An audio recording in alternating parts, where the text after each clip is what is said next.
Okay, మీ mind సెట్లన్నీ మార్చేయండి, ఇక్కడే ఉండండి. ఒక గంట సేపు కరెక్ట్గా క్లాస్ ఇందాం, ఇంకేం మాట్లాడొద్దు. ఒక గంట సేపు క్లాస్ ఇందాము.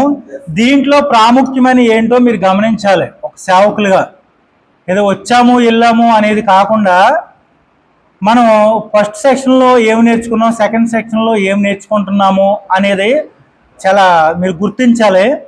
ఎందుకంటే ఇంత భారభరితంగా జరుగుతున్నప్పుడు సేవ మనం డెలికేట్గా తీసుకోకూడదు. ఓకే, అయితే నాయకుడు మరియు వృత్తి అంటే ఈ వృత్తిలో దేవుడు మనకి ఇచ్చిన సేవ పరిచర్యలో మనం ఎంత నమ్మకంగా ఉంటున్నాం అనేది మనకి ఈరోజు కావాలి. అయితే మనం మనస్ఫూర్తిగా చేస్తే సేవ మనకు బహుమతి ఉంటుంది. మనం మనస్ఫూర్తిగా ఎప్పుడైతే సేవ ప్రతి విషయంలో కూడా మనం అలవాటు చేసుకోవాలి. దేవుడు ఏం చెప్తున్నాడంటే ఏదో ఆదివారం వస్తేనే మనస్ఫూర్తిగా వాక్యం చెప్పడం కాదు, నీ నిజ జీవితంలో మనస్ఫూర్తి అనేది మాట అవలంబించుకోవాలి ఖచ్చితంగా. నువ్వు ఉదయం లేచిన దగ్గర నుంచి, ఎందుకంటే దేవుడు నీకు ఇచ్చిన ఈ జీవితాన్ని ఎంత ఆనందంగా తీసుకుంటున్నావు, లేదా దేవుడు ఇచ్చిన ఈ జీవితాన్ని నువ్వు దుఃఖంగా తీసుకుంటున్నావా అంటే చూడండి, దేవుడు నన్ను ఇలా పుట్టించాడు, నేను ఇలాగ ఇచ్చాడు, చాలామందికి అలాగిచ్చాడు, నాకేమో ఇలాగిచ్చాడు అని అనాలోచనతోనూ దేవుణ్ణి తిట్టుకుంటూ ఏదో మనసులో ఏదో బాధపడుతూ సేవ చేయొద్దు. మనం ఏంటంటే నువ్వు చిన్నగా ఉంటే చిన్న సంఘమే, ఒక 5 మంది వస్తున్నారు నీ సంఘానికి, 5 మందికి ఒక సేవకుడిగా ఉన్నావా? సరే, ఆ 5 మందికి దేవుడు నీకు ఇచ్చాడు, ఆ 5 మందిని మంచి దారిలో నడిపించి నువ్వు కూడా మంచిగా జీవించు. అంతేగాని ఇతరులను చూసి నువ్వు వాతలు పెట్టుకోవద్దు. నువ్వు అంటే ఫస్ట్ నీ జీవితం చాలా ప్రాముఖ్యం. నువ్వు మనస్ఫూర్తిగా ఉదయం లేచిన దగ్గర నుంచి సాయంత్రం వరకు కూడా ప్రతి పనిలో కూడా మనస్ఫూర్తి అనేది కావాలి. ఇది చాలా ప్రాముఖ్యం, గుర్తుపెట్టుకోండి. అయితే ఇక్కడ మన వృత్తి దేవుని ఉద్దేశములను వ్యక్తపరుస్తున్నాయి. అంటే మన పని, ఒక సేవకుడిగా మన పని ఏటిని వ్యక్తపరుస్తున్నాయి? నువ్వు చేసే ప్రతి పని మీద దేవుని ప్రయోగం ఉంది. నువ్వు ఏదైనా తప్పు చేసావు అనుకో, అది ఎవరికి చెందుతున్న వల్లేని దేవుణ్ణి దూషించినట్టు దేవుని మీద పడుతుంది. ఎందుకంటే ఒక సేవకుడిగా ఇక్కడ చూడండి ఏం మాట ఉంది ఇక్కడ, మన వృత్తి దేవుని ఉద్దేశములను వ్యక్తపరుస్తుంది. ఈ మాట రాసుకోండి, ఈ మాట పదే పదే పలకాలి మీరు సేవకులుగా.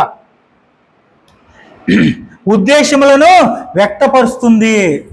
ఎవరు చూడండి, మన వృత్తి దేవుని ఉద్దేశములు, దేవుని ఉద్దేశాలు ఏవైతే ఉన్నాయో అవన్నీ కూడా మనం నెరవేర్చాలి. అర్థమవుతుందండి?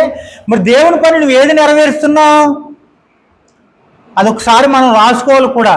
అంటే నేను దేవుని కొరకు దేంట్లో నమ్మకంగా ఉంటున్నాను, దేంట్లో జారిపోతున్నాను అనేది నిన్ను నీవు పరీక్షించుకోవాలి. ఇక్కడ చూడండి ప్రియమైన దేవుని బిడ్డలారా, ఇక్కడ చూసినట్లయితే కొన్ని మాటలు నేను చదువుతాను. దేవుని దృష్టిలో లౌకికము మరియు పవిత్రము అను వాటి మధ్య విభేదము లేదు. దేవుడు జీవితంలోని అన్ని విషయములను పవిత్రముగా చూచెను. దేవుడు ఈ ప్రపంచాన్ని తయారు చేసినప్పుడు ప్రతి ఒక్కటి మంచిదనిగా తయారు చేశాడా, లేదా కొన్ని చెడ్డ అని తయారు చేశాడా? ప్రతి ఒక్కటి కూడా మంచిది మంచిది మంచిదనే తయారు చేస్తాడు. అన్నీ మంచి తయారు చేసిన తర్వాతనే సాతానుగాడు వాడు జిరాక్స్లు తయారు చేయడం మొదలుపెట్టాడు. అర్థమైందా? జిరాక్స్లు. దేవుడు ఏదైతే ఒరిజినల్ చేస్తున్నాడో వాడు డూప్లికేట్ తయారు చేస్తున్నాడు. డూప్లికేట్ తయారు చేస్తున్నాడు, డూప్లికేట్ మనుషులు తయారు చేస్తున్నాడు. ఏదన్నా ఒక సంస్థ ఉందనుకోండి, ఒక బైక్ని, హీరో హోండా బైక్ని రిలీజ్ చేశారనుకో, వాడు ఏం చేస్తున్నాడు, వాడి శిష్యుల్ని ఏర్పాటు చేసుకుంటున్నాడు. మళ్ళా ఆ సేమ్ ఒరిజినల్ ఏదైతే హీరో హోండా ఉందో ఆ హీరో హోండా తగ్గట్టు పాటలన్నీ కూడా డూప్లికేట్ వచ్చేస్తున్నాయి. సేమ్ ప్రింట్, సేమ్ అన్నీ వచ్చేస్తున్నాయి. ఓహో ఇదా, వాడు బండి పోయిందని ఏదైనా రిపేర్కి ఇస్తే ఇదిగోనండి పేపర్, ఇదిగో నెంబర్, ఇదిగో హీరో హోండా కంపెనీ అవి కూడా. ఇక మనం ఏం చెక్ చేస్తాం? వాడి చేతుల్లో పెట్టాం బండి, వాడు తగిలిస్తానే ఉంటాడు. అది కొన్ని రోజులు పనిచేస్తుంది, వాళ్ళ తర్వాత పోతుంది. చూడండి, ప్రతి దాంట్లో మోసం ఉంది ఈ లోకంలో, ప్రతి దాంట్లో జిరాక్స్, ప్రతి దాంట్లో కూడా డూబ్ ఉంది. ఒకటి ఒరిజినల్ తయారైందంటే రెండోది డూప్లికేట్ వచ్చేస్తుంది. దేవుడు ప్లస్ దయ్యం. చూసారా, దేవుడు సృష్టించిన లోకంలో సాతాను గారు ప్రతి ఒక్కటి కూడా అబద్ధం చేసుకుంటూ వెళ్ళిపోతున్నాడు, వాడికి తెలిసిన మట్టుకు అంతా కూడా. ఇక చూడండి, అందుకనే దేవుడు మన సంఘారాధనలో చేయు విషయములు గూర్చి చింతించుచు ఈ విధముగా ఆరాధన తరువాత చేయు విషయములను గూర్చి కూడా అదే విధముగా చింతించును. మనం ఆరాధన సంఘములో ఎంత పవిత్రంగా పరిశుద్ధంగా చేస్తాం ఆరాధన. దేవుడు ఏమంటున్నాడు, ఆరాధన ఒకటే కాదు కావాల్సింది, మీ జీవితం అంతా కూడా పరిశుద్ధంగా ఉండాలి, మీ బ్రతుకంతా కూడా పరిశుద్ధంగా ఉండాలి, మీ బ్రతుకులో ప్రతిరోజు కూడా ఆరాధనగా ఉండాలి. భూమియు దాని సంపూర్ణతయు లోకమును దాని నివాసులను యెహోవా అను కీర్తనలు 24:1 ఉంటుంది, స్పష్టంగా చెప్తున్నాడు. చూడండి, రాసుకోండి మాట. కీర్తన గ్రంథం 24వ అధ్యాయం 1వ వచనం. కీర్తన గ్రంథము 24వ అధ్యాయం 1వ వచనం. ఒక్కసారి చదవండి. మరి అందరూ రాసుకుంటున్నారా లేకపోతే ఖాళీగా కూర్చుంటున్నారా? ఏదో ఒక చదవాలి.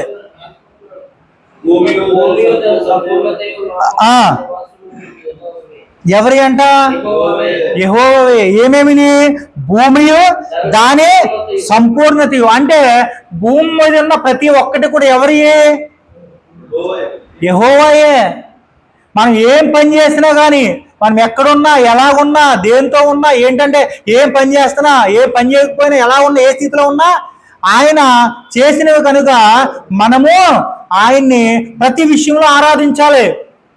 ఒక ఆదివారమే కాదు, ఒక ఆదివారం ఒక అర్ధగంట సేపే పాటలు పాడి దేవుని ఆరాధిస్తాం కాదు, నీ పనిలో కూడా ఆరాధనగా ఉండాలి అని దేవుని వాక్యం సెలవిస్తుంది. అనగా సకల ప్రాణుల దేవునికి పవిత్రుల వారై అని అర్థము. భౌతిక ప్రపంచము మరియు ఆధ్యాత్మిక ప్రపంచము రెండును ఆయనవే. ఈ మాట అర్థమైందండి మీకు? భౌతిక ప్రపంచము మరియు ఆధ్యాత్మిక ప్రపంచము రెండు ఆయనవే. అంటే చూడండి, కొన్ని కనిపించేవి, కొన్ని కనపడనివి. చూడండి, ఈ విషయంలో మనం చాలా జాగ్రత్తగా ఉండాలి.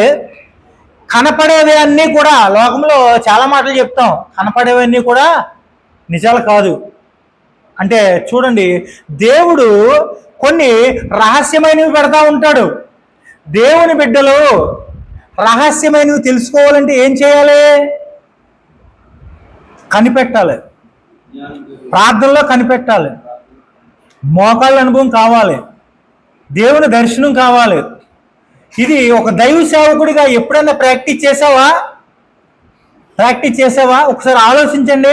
నువ్వు ఒక్కడో కూడా ఏదో ఒక మాట గురించి, అంటే నీ జీవిత గమ్యం ఏంటో నీకు తెలుసా? నీ జీవితం ఎప్పటికీ ముగిసిపోతుందో నీకు తెలుసా? నువ్వు ఎప్పుడు మరణిస్తావో తెలుసా? తెలీదు. నువ్వు ఎంతవరకు ఇప్పుడు వరకు బ్రతికి ఉన్నావో ఇంతవరకు ఏదైనా సాధించావా? ఏం సాధించావు? పెళ్లి చేసుకున్నాం, 4 పిల్లల్ని కన్నాం, పెళ్ళిళ్ళు చేసాం. ఇది దేవుని లెక్కలోకి వస్తుందా? 4 పిల్లలు పెళ్ళిళ్ళు చేసాం, వాళ్ళు కూడా పిల్లల్ని కన్నారు, నాకు మనవాళ్ళు అయ్యారు, వాళ్ళకి 2 ఇల్లులు కట్టించా, 10 ఎకరాల పొలం ఉంది. ఇదేమన్నా దేవుని లెక్కలోకి వస్తుందా? ఇది ఎవరి లెక్కలోకి వస్తుంది? అమ్మా, ఎవరన్నారు మన లెక్కలోని? చెప్పండి ఒకసారి, మన లెక్కలోని ఎవరన్నారు?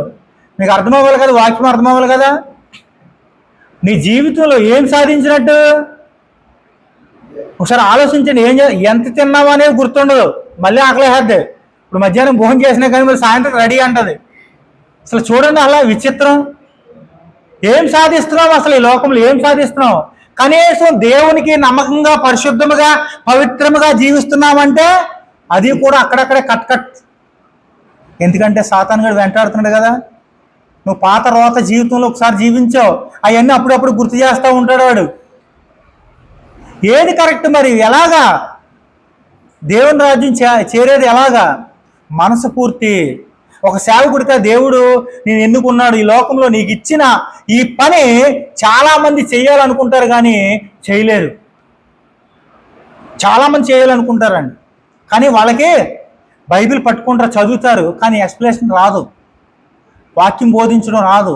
దేవుడు కొంతమందికే ఇస్తాడు. ఆ కొంతమందిలో కూడా క్వాలిటీ ఉంటుంది. మళ్ళా ఆ క్వాలిటీని ఎంచుకుంటున్నాడు. ఇప్పుడు క్వాలిటీగా రావాలంటే మనం ప్రాక్టీస్ చేయాలి. నువ్వు దేవుని దర్శనం పొందుకోవాలి, దేవుడు నాతో మాట్లాడాలంటే నువ్వేం చేయాలి? అందరికీ కనపడుతున్నాడు, అందరినీ దీవిస్తున్నాడు, అందరితో మాట్లాడుతాడు, నాతో ఎందుకు మాట్లాడతా లేదని నీకుందా? అసలు ఎట్లా మాట్లాడతాడు దేవుడు? అసలు మాట్లాడతాడో మాట్లాడడం నీకు డౌట్ వచ్చిందా? చాలా ఉన్నాయి. అబ్రహాంతో మాట్లాడాడు, యాకోబుతో మాట్లాడాడు, ఇస్సాకుతో, అందరితో మాట్లాడుతున్నాడు. మరి మనం అన్ని పుస్తకాలు చదువుతున్నాం, బైబిల్ గ్రంథం చదువుతున్నాం, కానీ నాతో కూడా మాట్లాడాలి అనేది నీకు ఎప్పుడైనా అనిపించిందా? ఇది అనిపిస్తేనే ఒక సేవకుడిగా ఉండాలి. అర్థమవుతుందండి? ఎందుకంటే ఈ దర్శనం పొందుకోవాలంటే ఒక రహస్యం ఉంది. ఆ రహస్యాన్ని ఫాలో అవ్వాలి. ఇప్పుడు ఇంతకుముందు ఏం చెప్పాను? ఫెయిల్ అయిందా? ఫెయిల్ అవుతుంది బెటరా, పాస్ అవుతుంది బెటరా? ఫెయిల్ అవుతూ మామూలుగా అవుతే నార్మల్గా లోకంలో పాస్ అవుతుందంటే బెటర్ అనుకుంటాం. కానీ ఫెయిల్ అవుతుంలో ఉన్న బాధ్యత, ఫెయిల్ అవుతుంలో ఉన్న అనుభవం, ఫెయిల్ అవుతుంలో ఉన్న నిరీక్షణ, అవన్నీ కూడా దీంట్లో దొరుకుతాయి, కానీ పాస్ అయిన దాంట్లో దొరకదు. అర్థమవుతుందా? ఏమో గుడ్డ చేలో పడినట్టు పాస్ అయ్యేవేమో నువ్వు. ఆ పాస్ అయిపోతే తర్వాత నేను విజయాన్ని పొందుకున్నానని చెప్పి వెనకాలకు ఆలోచించవు. ఇంకా నువ్వు ఆలోచిస్తావా? ఆలోచించావు, నేను పాస్ అయ్యానని కూర్చుంటావు అంతే సీట్లో, కానీ నీకు ఎలాగ అనుభవం లేదు. ఫెయిల్ అయినాడు ఏం చేస్తాడు? వాడు రీసెర్చ్ చేసుకుంటాడు. అరే నేను ఏ పుస్తకం చదివాను, ఏ గ్రంథం చదివాను, మాస్టర్ ఏ పాఠం ఇచ్చారు, ఈ పాఠం చదువుకుని ఇంకో పాఠం చదివానా, నేను రాయలేదా, రాశానా, ఎక్కడ దెబ్బతిన్నానని వాడు ధ్యానం చేసుకుని గమనించుకుంటాడు. ఈ పాస్ అయినాడు ఏమైనా ఆలోచిస్తాడా? ఏమీ లేదు, ఏమీ లేదు. జీవితంలో ఎప్పుడైనా ఓడిపోయావా? ఓడిపోతే మంచిది, కానీ ఆ ఏ టైంలో ఎలా ఓడిపోయాను, ఎలాగా నేను ఇట్లా ఉన్నాను అనేది నీకు తెలిసిపోద్ది. అప్పుడు రెండోసారి ప్రయత్నించినప్పుడు నువ్వు ఆ దారిలో వెళ్తావు మళ్ళీని. ఇప్పుడు ఈ దారి ఉందండి, ఆ దారి ఉంది, ఆ దారి మంచిగా ఉంది, ఈ దారి అంటే గుంతలు ఉన్నాయి, ఈ దారి అంటే ఒకసారి వస్తావు బైక్ వేసుకుని, రెండోసారి వెళ్తావు ఆ దారిలో నుంచి? వెళ్దాం, ఇంకో దారిలో వెళ్తాం. ఇంకో దారిలో కూడా వాళ్ళు రప్పులు ఉంటాయి అనుకోండి, మళ్ళీ ఏం చేస్తావు? ఇంకో దారిలో వెళ్తావు. అది కూడా దారి అంటే నువ్వు ఈ దారులు తగిలినప్పుడు నువ్వేమనుకోవాలి? దేవుడు నన్ను ఇలా కష్టాలు పెట్టేస్తాడు అనుకుంటాం కాదు. నీకు అనుభవం ఉంది, నీకు అనుభవం కలుగుతుంది అక్కడ. ఈ రోడ్డు ఏంటి, ఆ గుంతలేంటి, అయ్యేంటి. మీరు ఎప్పుడైనా హాస్పిటల్లో ఒక టీవీలోను లైన్గా వెళ్తుంది ఇట్లా వేగా వెళ్తుందా? ఏమంటారు? ఆక్సిజన్ అది ఏంటండి? హార్ట్ బీట్ ఎలాగుంటుంది? వంకరగా ఉంటుంది. నిదానంగా వచ్చిందంటే వెళ్ళిపోయినట్టే, అయిపోయినట్టే. మన జీవితం కూడా అంతే. అర్థమవుతుందండి? మన జీవితం కూడా అంతే. ఒకసారి లెగుస్తావు, ఒకసారి దిగుతావు, మళ్ళీ పైకి లెగుస్తావు, మళ్ళీ కిందకి దిగుతావు. ఏది కూడా ఈ భూలోకంలో నార్మల్గా ప్రశాంతంగా జీవించడానికి లేదండి. ఈ భూలోకం కష్టాలతో నష్టాలతో అన్నిటితో ఉంటుంది, కానీ ఇవన్నీ కూడా దేవుని కృప ద్వారానే పొందుకుంటాం మనం. ఓ పక్క నుంచి కష్టం ఉన్నా కానీ ఆయన మనల్ని చూస్తున్నాడు, మన కృప ద్వారా నడిపిస్తూనే ఉంటాడు. అవి కంటికి కనపడతానే ఉంటాడు, నువ్వు దాటుకుంటూ వెళ్ళిపోవాలి. చూడండి, హార్ట్ బీట్ కొట్టుకొని ఎంత చూపిస్తుందో. మన బతుకులు కూడా అలాగే ఉంటాయి. ఒక్కొక్కసారి కుటుంబం నిండాగా మంచి ఆరోగ్యంగా ఉంటాం, మంచి డబ్బులు ఉంటాయి, మంచి పరిస్థితి ఉంటుంది, కానీ ఎంత డబ్బునున్నా ఎంత పొలం ఉన్నా ఒక్కొక్కసారి కుటుంబం అంతా కూడా నీరసించిపోతూ ఉంటుంది. అవునా కదా? నువ్వెంత దేవుని భక్తుడివైనా కానీ ఒక్కొక్కసారి ఏంటి పరిస్థితి, అది చేతిలో 10 రూపాయలు లేవు, ఏంది నా దగ్గర ఎంత ఉంది, డబ్బు ఉండేది ఏమైంది, ఏమైపోయింది, ఆరోగ్యం ఎంత లేవు, అరే నాకు బాగాలేదంటే ఓకే, మా కూతురికి బాగాలేదు, అరే నా భార్యకు బాగాలేదు, అన్నీ ఒకసారి వచ్చేసి ఏంటిది అని ఆలోచన వచ్చిందా? ఎప్పుడైనా కుటుంబంలో జరిగిందా? చూడండి, దేవుడు నేర్పుతున్న పాఠం ఇది. మనం ఈ పాఠంలో ఖచ్చితంగా మనం ఈ పాఠాలను అనుభవించాలి. అంతే. నాకు ఏ కష్టం రాకూడదంటే కూర్చుంటే అది కాదు, చచ్చినట్టే. అది ఏం లేదు. ఏ కష్టం లేకుండా, ఏమీ లేకుండా, ఏ బాధ లేకుండా ఎవరికి ఉంటుంది? చచ్చిపోయినాడికి ఉంటుంది. అవునా? ఆడికి ఏమైనా బాధ ఉంటుందా? వాడికి ఏముండదు అసలు. ఆడి అన్నం తినక్కర్లేదు, ఏం తినక్కర్లేదు. వాడికి ఏ బాధ ఉండదు. ఆ దగ్గర ఎవరు రాడు, పోతాడు. నువ్వు బ్రతుకున్నావు కాబట్టి ఇవన్నీ వస్తాయి. అంతేగాని నాకు ఈ జీవితంలో ఏ కష్టం వద్దు, ఏమి రాకూడదంటే అది కాదు. దేవుని పని మనం నేర్చుకోవాలి. ప్రతిదీ నేర్చుకోవాలి. నువ్వు నేర్చుకుంటావు కాబట్టి ఇవన్నీ ఒడిదుడుకులు వస్తాయి నీకు. నువ్వు నేర్చుకోకుండా ఏది రాదు. ఈ లోకంలో ఈజీగా పుట్టి, ఈజీగా పెరిగేసి, ఈజీగా పెద్దోడైపోయి అన్ని సక్రమంగా జరిగిపోతున్నాయి అనుకుంటున్నావా? ఏ ఒక్కడికి జరగదండి. నువ్వు రేపొద్దున నువ్వు నేర్పాల్సింది నీ పిల్లలకి, నీ సంఘస్థులకి, నీ విశ్వాసులు నేర్పాల్సింది కూడా ఇదే. జీవితం ఊరికే ఉండదు. ఏదో ఒక పాఠం నేర్పుతూ ఉంటుంది. నువ్వు కింద పడతా ఉండాలి, మళ్ళీ పైకి లేగుతూ ఉండాలి. కింద పడతా ఉండాలి, లేగుతూ ఉండాలి. దేవుని నామానికి స్తోత్రం కలుగును గాక. చూడండి, మన అందరికీ తెలుసు చేప ఏ రకంగా ఉంటది. చేపే మామూలుగా జాలికి వెళ్ళిపోతుందా? ఎవరో ఎన్ని పాఠాల్లో చెప్పుంటాం. అది ఎగిరెగిరి పడతా ఉంటది. ఎందుకు దానికి అంత ఆనందం? అది ఎంత ఎగిరితే అంత బలంగా ఉన్నట్టు. అది మనం కూడా ఎంత దెబ్బ తగిలిందో, ఎంత అనారోగ్యం ఉందో, ఎంత ఆర్థిక సంబంధం ఉందో మనకి, ఇవన్నీ కూడా మనలో ఉన్న స్టామినాను పెంచుతూ ఉంటుంది. అది గుర్తుపెట్టుకోవాలి మనకి. ఎందుకంటే ఏది కష్టం వచ్చినా కానీ ఎదుర్కోవాలంతే. ఎప్పుడు ఎదురుగా ఉండి మనం యుద్ధం చేస్తూ ఉండాలి. ఖచ్చితంగా యుద్ధం చేస్తూ ఉండాలి. ఎదురుపడాలి ప్రతిదానికి. అది అలా చేయాలి. అదే చూడండి, చిన్నప్పటి నుంచి కూడా మీరు ఒక అబ్బాయి పుట్టాడు అనుకోండి, పుట్టిన దగ్గర నుంచి ఏ దెబ్బ తగలకోకుండా 10 సంవత్సరాలు పెరగగలదుడా? ఏ చిన్న దెబ్బ తగలకుండా పెరగగలదుడా? అస్సలు ఎంత డబ్బున్న వాడైనా కానీ వాడికి ఏదో ఒక జబ్బు ఖచ్చితంగా వస్తుంది. కనీసం జలుబు ఏదో ఒకటి వస్తుంది.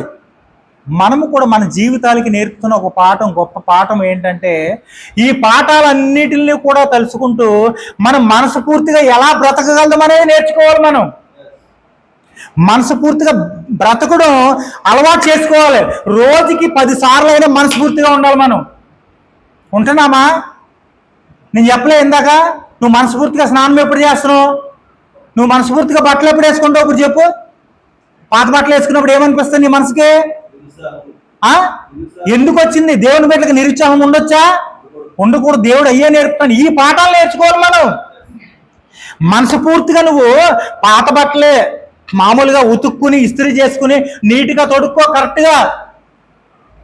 అది నీ మనస్ఫూర్తి నువ్వు అలవాటు చేసుకోవాలి. నీ బాడీకి అలవాటు చేయాలి. నీ బాడీకి నువ్వు అలవాటు చేసావు అనుకో, నువ్వు ఈజీగా బతికేయగలదు ఈ లోకంలో. అంతేగాని ప్రతి దాని మీద ఇసుకోవడం, కసుకోవడం, నా జీవితం ఎలాగుంది, ఆయన జీవితం ఎలాగుంది, ఆయన 4 చర్చలు ఉన్నాయి, ఈయన 4 చర్చలు ఉన్నాయి. ఏ 4 చర్చలు ఉంటే ఏం సుఖం? అంత సత్యం మొత్తం అందరితో పాటు దేవుని రాజ్యంలో ఉండగలడా? ఆయనకి ఏదో లోపం ఉంటుంది. లోపం లేకోకుండా మనం బ్రతుకుతూ ఉండాలి. అందుకనే ఇక్కడ చాలా మాటలు రాస్తున్నాయి. ఒకసారి చదువుదాం. రెండోది, మన వృత్తి విశేషమైనది. మన ఒక సేవకుడిగా నీ వృత్తి చాలా విశేషమైనది. ప్రపంచములోనే అతి పెద్ద జాబ్ ఏదైనా ఉన్నది అంటే అది ఒక సేవకుడికే ఉన్నది. ఒక ప్రధానమంత్రికి నువ్వు ప్రార్థన చేయాలి. బార్డర్లో మిలిటరీ వారు ఉంటారు, వారందరికీ కూడా ప్రార్థన చేయాలి. నీ మాట ఎవరుంటారో దేవుడు వింటాడు. వారికంటే ముందు నీ మాట దేవుడు వింటాడు.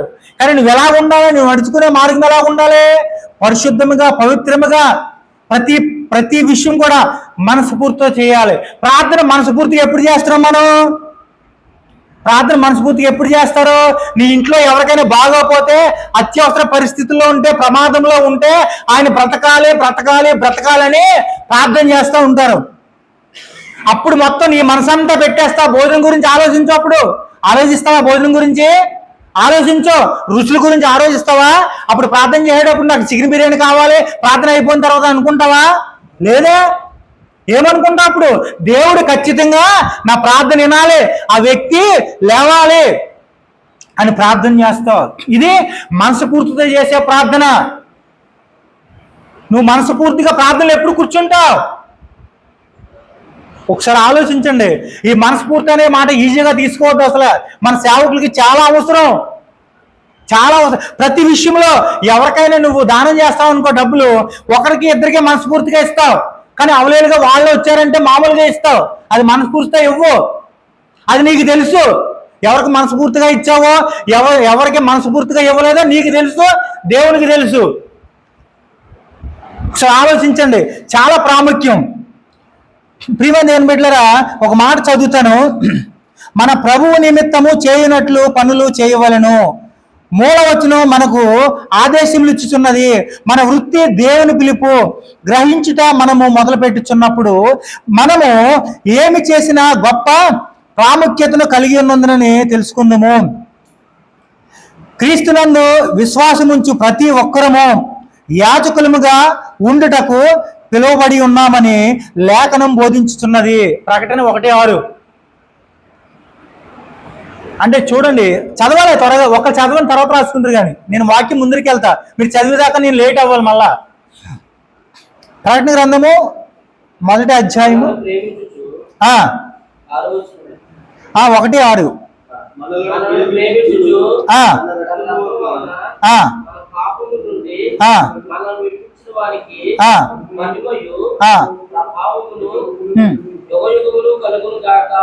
చాలండి. ఇంకో వచ్చును 1 పేతురు 2వ అధ్యాయము 5 నుంచి 9 వరకు. పేతురు రాసిన మొదటి పత్రిక 2వ అధ్యాయము 5 నుంచి 9 వరకు. యేసుక్రీస్తు ద్వారా దేవునికి అనుకూలములకు ఆత్మ సంబంధమైన బలులు అర్పించుటకు పరిశుద్ధ యాజకులుగా ఉండునట్లు వీరును సజీవమైన రాళ్ళవలె నుండి ఆత్మ సంబంధమైన మందిరముగా కట్టబడుతున్నారు. చాలండి. ఇక్కడ ఒక మాట గుర్తుపెట్టుకోండి. మందిరము వేరు, ఆత్మ సంబంధమైన మందిరము అంటే ఒకసారి అండి మీరు రాసుకుందరు. కానీ ఆత్మ సంబంధమైన మందిరం అంటే సంఘంలో ఉన్న ప్రతి ఒక్క ఆత్మ ఒకేలాగా ఉంటుందా? ఏమండి? ఆత్మ సంబంధమైన మందిరం ఉండదు. అంటే చూడండి, ఒక్కొక్కరి మనస్తత్వం ఒక్కొక్క రకంగా ఉంటుంది. కానీ దేవుడు ఏం చెప్తున్నాడు మనకి? ఆత్మ సంబంధమైన మందిరము. మనం యేసుక్రీస్తు వారి దగ్గరికి వెళితే ఇప్పుడు ఒక మాట మొదట్లో ఆదికాండము 1వ అధ్యాయము 6వ వచనం అనుకుంటాను, 26 అనుకుంటాను. దేవుడు మన స్వరూపమందు మన పోలిక చొప్పున నరులను చేయుదుము. చాలండి. ఇక్కడ ఎంతమంది ఉన్నారు? ఇక్కడ మీరు చదివిన వాక్యంలో ఇంకో మాట చదువు, ఇంకోటి ఉంది, క్లారిటీగా చదవండి. దేవుడు మన అంటే అయ్యో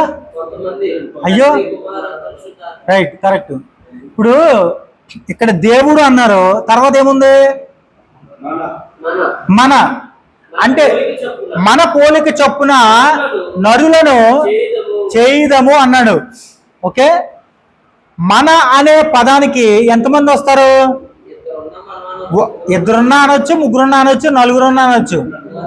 ఒకరు ఉంటే ఏకవచనం. అంటే తండ్రి, కుమార, పరిశుద్ధాత్మ ముగ్గురు అప్పటి నుంచే ఉన్నారు. అంటే ఈయనకి తెలిసిందే ఆయనకి తెలుసు, ఆయన తెలిసింది ఈయనకి తెలుసు, ఈయన తెలిసింది ఆయన తెలుసు. మొత్తం అంతా త్రిత్వం. ఇది వేరే భాగం. అయితే వీళ్ళు ఏం చేశారు? దేవుడు ఏం చేశాడు? చదవండి మళ్ళీ.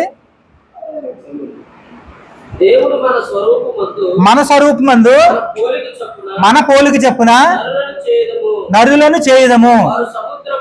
వారు సముద్రపు చేపలను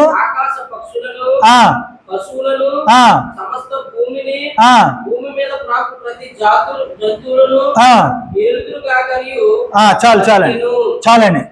ఇప్పుడు దేవుడు భూప్రపంచాన్ని అంతా కూడా సృష్టించి, జంతువులను సృష్టించి ఎవరిని చేశాడు? మానవుడిని తయారు చేశాడు. మానవుడికి ఏ పని చెప్పాడు? సృష్టిలో ఉన్నదంతా ఏలండని చెప్పాడు. ఇప్పుడు ఒకటి, మనము ఎవరు బిడ్డలు? జంతువులు ఎవరు? ఇప్పుడు చెప్పండి, జంతువులు ఎవరు? దేవుడు బిడ్డలు అంటారా జంతువుల్ని? దేవుడు బిడ్డలు అంటారా? స్వరూపం పక్కన పెడదాం. కాదు కదా, అసలు అంటారు కదా. జంతువులకు ఆత్మ ఉంటుందా? ఆత్మ ఉంటుందా? ఉండదు. ఒకసారి ఆలోచించండి. దేవుడు ఆయనలో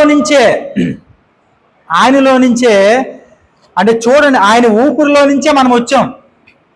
ఆయన ఊపిరిలో నుంచి వచ్చాం.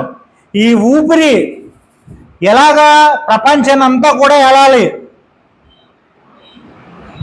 జంతువుల మీద ప్రతి దాని మీద అధికారం ఇచ్చాడు. ప్రపంచంలో అతి బలమైన మనిషి మనమే. ప్రతిదాని ఏలేవాళ్ళు. మనం ఏదో పెద్ద జంతువులు అనుకుంటాం. అరే, సింహాన్ని చూస్తే మనం చంపేస్తుంది, సింహం చాలా బలమైంది, ఏనుగు బలమైంది, త్రిమింగలం బలమైంది, ఇది బలమైంది, అది బలమైంది అనుకుంటాం. మనిషి మనసు పెట్టి మనస్ఫూర్తిగా ఆలోచించి మనస్ఫూర్తిగా దేవుణ్ణి అడిగితే దాన్ని లోపరుచుకునే ఆలోచన నీకు ఇస్తాడు. హల్లెలూయా. ఎందుకు అంటే మీరు టీవీలో కానీ యూట్యూబ్లో కానీ చూసే ఉంటారు. చాలామంది పులుల్ని మామూలుగా గొలుసు కట్టి తీసుకెళ్తుంది చూసారా? పులులు సింహాలని గొలుసులు కట్టి తీసుకెళ్తా ఉంటారు మనుషులే. మరి వాళ్ళకి ఎలా లొంగినాయి అంటావు? అయ్యి ఏమండి, ఎలా ప్రతి దాని మీద. కొంతమంది పాములు, పెద్ద పెద్ద పాములన్నిటిలో కూడా అన్నిటిని పట్టుకుని వాడు ఏదో పాములకి మేతాడుతూ ఉంటాడు. చిన్న పాము పిల్ల కనపడిందంటే మనం పరిగెత్తుకెళ్ళిపోతాం. కానీ వాడు ఎందుకు దాన్ని అదుపులో పెడుతున్నాడు? జ్ఞానం. దేవుని మాట వింటే ప్రతి ఒక్కటి ఖచ్చితంగా ఉంటుంది. ఈ ప్రపంచమే ఉంటుంది. ఈ ప్రపంచాన్ని ఏలాలి మనం. కానీ ఏమోలే, వాళ్ళు ఎవరో చూసుకుంటారు, మనకి ఎందుకులే అని అనుకుంటాం. కానీ అంతవరకు వెళ్ళకపోయినా కానీ కనీసం మనకు మనం గుర్తు తెచ్చుకోవాలి. మనం ఎవరు బిడ్డలం? దేవుని బిడ్డలం. మన దేవుని బిడ్డలకి మంచి ఆలోచనలు ఉండాలి, మంచి నడవడిక ఉండాలి, మంచి ప్రవర్తన ఉండాలి, మంచి బుద్ధి ఉండాలి. ఇవన్నీ కూడా మనం సంపాదించుకోవాలి. నీకు అన్నీ ఉన్నాయి, ఒకటే ఉందనుకో లోపం, ఏంటి పరిస్థితి? ప్రయోజనం లేదు. మనం చాలా స్టోరీలు చెప్తూ ఉంటాం. అన్నీ ఉండాలి మనకి. దేవుడు ఏదైతే సంపాదించుకోమంటున్నాడో అవన్నీ మనం సంపాదించుకోవాలి. ఈ రోజు నుంచి ప్రతి ఒక్కటే కూడా మనస్ఫూర్తిగా చేయడం అలవాటు చేసుకోవాలి. నాకు రేపు వచ్చే నెలలో మీరు ఏదైతే మనస్ఫూర్తిగా చేశారో చెప్పాలి. మనం ఇప్పుడు నేను మీకు నోటుతో చెప్తున్నాను కదా, మీరు మామూలుగా వింటున్నారు చెవులతో. నేను నోటుతో చెప్తున్నాను, మీరు చెవులతో వింటున్నారు. ఇది ప్రక్రియలో ఉండాలి. ఇది ప్రాక్టీస్లో ఉంటేనే ప్రయోజనం. నేను చెప్పే మాట అర్థమవుతుందండి? నేను చెప్పే మాట నేను చెప్తున్నాను, మీరు వింటున్నారు. ఇది ప్రాక్టీస్లోకి వెళ్తేనే ప్రయోజనం. లేకపోతే నేను హైదరాబాద్ నుంచి ఇక్కడికి వచ్చి ఇక్కడ వాక్యం చెప్పి అక్కడికి వెళ్తున్నానంటే ఏంటి ప్రయోజనం? ఏమీ ప్రయోజనం లేదు. ఇది ప్రాక్టీస్లో పెట్టాలి.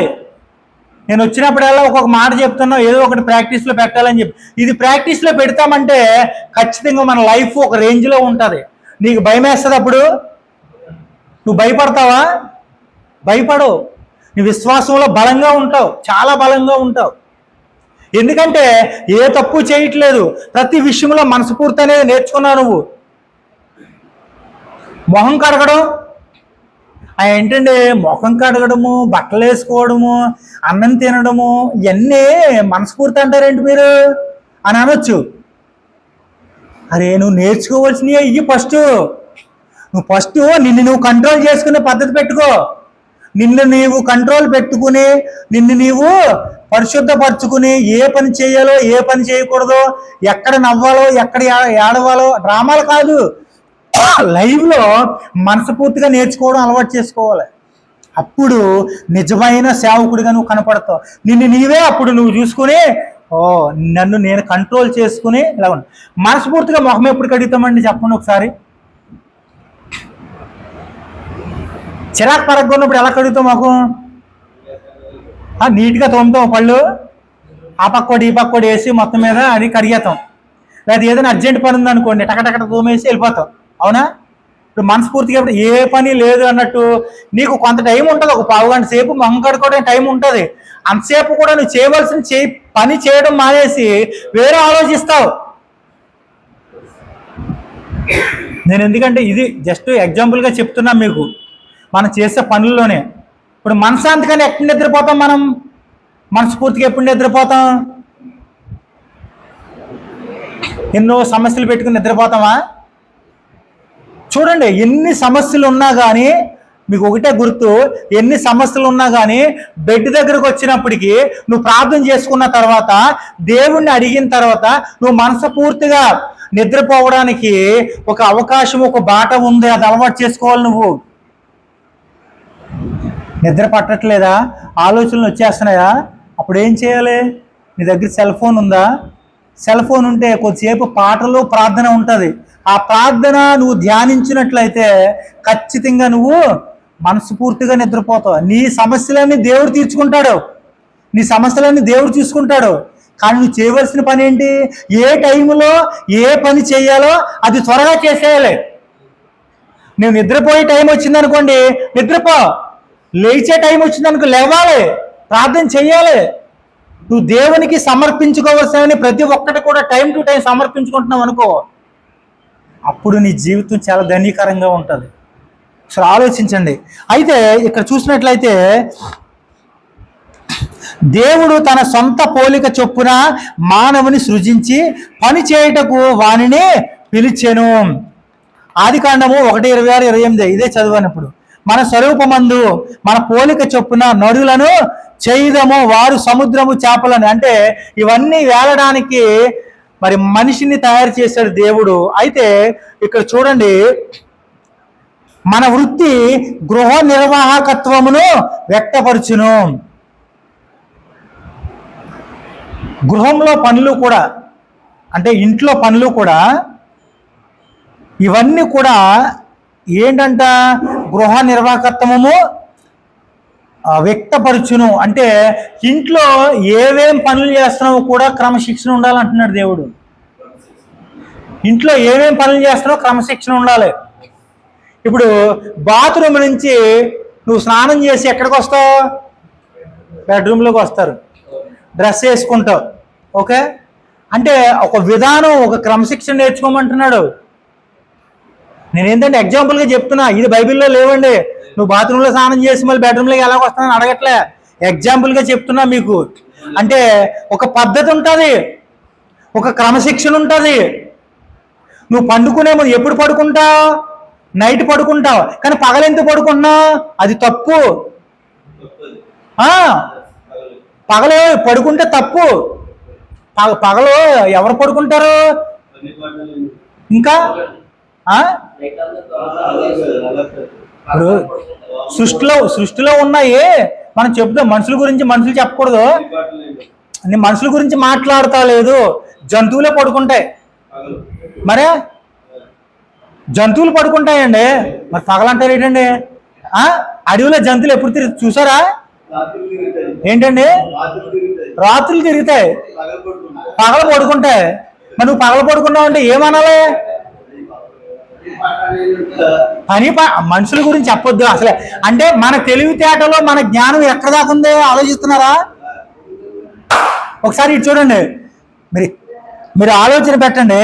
పని పాటల తర్వాత సంగతి అండి. ఆయనే మనిషే కదా, ఆయన పక్కన పెడదాం. ఆయన నిద్రపోతులు కొంతమంది ఉంటారు, సోమరిపోతులు కొంతమంది ఉంటారు, తిండిపోతులు కొంతమంది ఉంటారు, వాళ్ళు వేరే వర్షను. కానీ నిద్ర అనేది, నిద్రపోయేది ఎవరు? నిద్ర ఎప్పుడు పోతారు? ఎవరికి ఎప్పుడు ఇవ్వాలో నిద్ర దేవుడికి తెలుసు. మనుషులకి రాత్రి ఇచ్చాడు దేవుడు. రాత్రంతా ఏ పనైనా పెట్టుకుంటారా? ఏమి లేదు, నిద్రపోతారు. జంతువులే పగలు నిద్రపోయేది. ఒకసారి ఆలోచించండి. అవి రాత్రులు తిరుగుతూ ఉంటాయి, అడవిలోకి వెళ్తే తెలుస్తుంది ఇవన్నీ కూడా. అయితే చూడండి, మనము గృహంలో ఫస్ట్ సేవకుడిగా నీ పిల్లలతో, నీ భార్యతో గృహంలో ఎంత క్రమశిక్షణగా ఉండాలో ఆ రకంగా ఉండాలని దేవుడు సెలవిస్తున్నాడు, చెప్తున్నాడు. ఇంటికి వచ్చిన వారితో ఎలా మర్యాదగా ఉండాలి. ఇంకొక డ్రామా ఉందండి.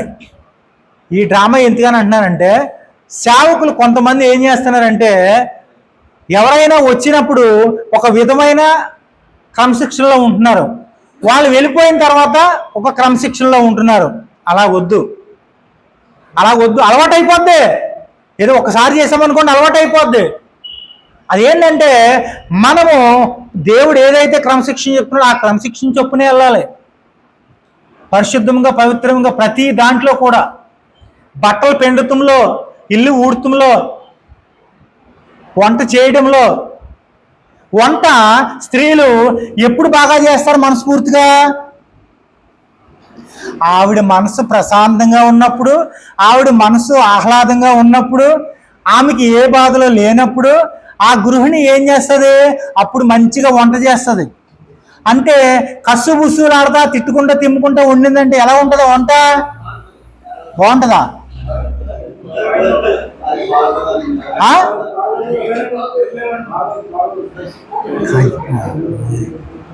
అంటే మనం ఏ విధంగా ఉంటున్నామో, మనం ఏం చేస్తున్నామో ఒకసారి గమనించాలి. ఈ క్రమశిక్షణ అనేది సేవకుడిగా పాటించాలి. అయితే ఒక మాట చదువుతాను. మన వృత్తి అయితే, యజమాని చేత తలాంతులు ఇవ్వబడిన దాసులు ఉపమానం గూర్చి యేసు చెప్పిన ఉదంతము. మత్తయి సువార్త 25 నుంచి 30 వరకు ఈ స్టోరీ ఉంటుంది. రాసుకోండి, ఒకరు దయచేసి చదవండి. మత్తయి సువార్త 25 నుంచి 30 వరకు 2 మాటలు చదవండి. నేను ఆపేయమంటాను, ఆపేయండి అంతే. పరలోక రాజ్యము ఒక మనుషుడు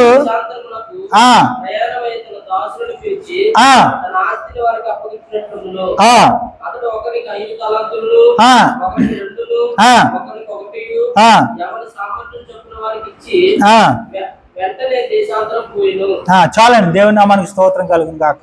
హల్లెలూయా. ఎందుకు ఈ మాట చదివించాను అంటే, దేవుడిచ్చిన జస్ట్ ఉపమానం అండి ఇది. దేవుడిచ్చిన సేవ. ఒక సేవకుడిగా ఈ ప్రజల మధ్యలో ఉంటున్నావు, కానీ నువ్వు చేయవలసిన పని ఎంతవరకు కరెక్ట్గా చేస్తున్నావు? ఒక మనిషి దేశాంతరం వెళ్ళినప్పుడు తలాంతులు 3కి ఇచ్చాడు. అంటే ఎన్ని తలాంతులు ఇచ్చాడు, ఎన్నెన్ని చేశారు వాళ్ళు, ఈ స్టోరీ అంతా మనకు తెలుసు. అదే చెప్పక్కర్లేదు, జస్ట్ దాటుకుంటూ వెళ్ళిపోతారు. మరి 1 తలాంతు ఇచ్చిన వ్యక్తి ఏం చేశాడు? భూమిలో కప్పెట్టాడు.